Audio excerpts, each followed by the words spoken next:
Are you okay? Salamat po. Akala ko po mahulog na ako eh. Kahit po malaki yung tampo niyo sa akin, tinulungan niyo pa rin ako. Salamat po.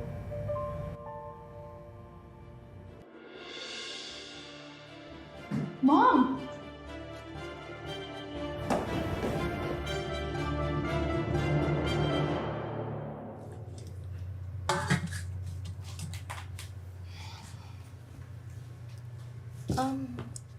Ano na nga po ulit yung pangalan ninyo, yung buo po? At saka, bakit po kayo interesado sa kapatid kong si Emily? Matagal na siyang patay. Ramir Egano. Hindi ko kilala ng personal ang kapatid niyo. Subalit naniniwala kong meron siyang koneksyon sa isang taong malapit sa akin.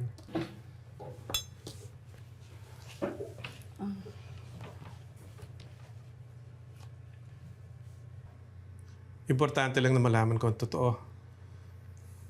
Maaari niyo bang sabihin sa akin kung nagkaroon ng anak si Emily, yung kapatid niyong namatay?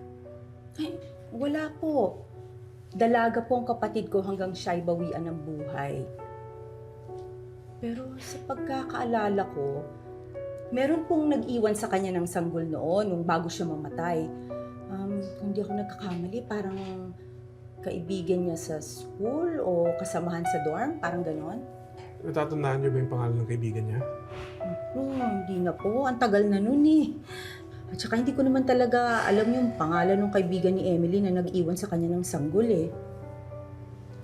Pero meron yata akong natabing litrato nila. Maaari ko ba makita?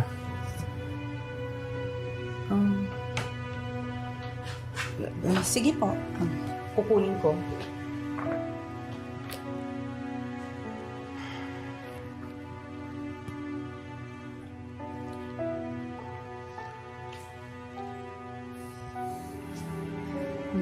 Ito po.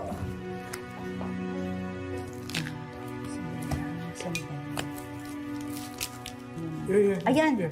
Ayan po. Yan po yung kaibigan ni Emily. Yung babaeng nag-iwan ng sanggol sa kanya bago siya namatay. Si Meredith nga.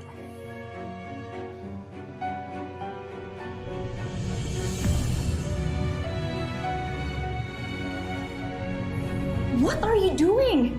Bakit hawak mong attorney kutong lupa na yan? Hindi maaaksidente kasi sana siya eh. I had no choice pero tulungan siya.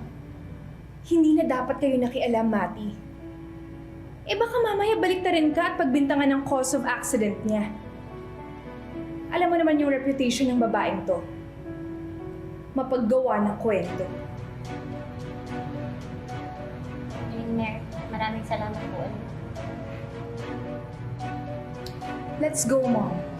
And let's celebrate! Dahil malinaw na ako ang panalo sa day 1 ng trial na to. Bigyan na lang natin ng privacy yung isa dito na magmukmok at umiyak. Dahil hindi naging effective yung 100 ways niya para ilang paso ako today sa court.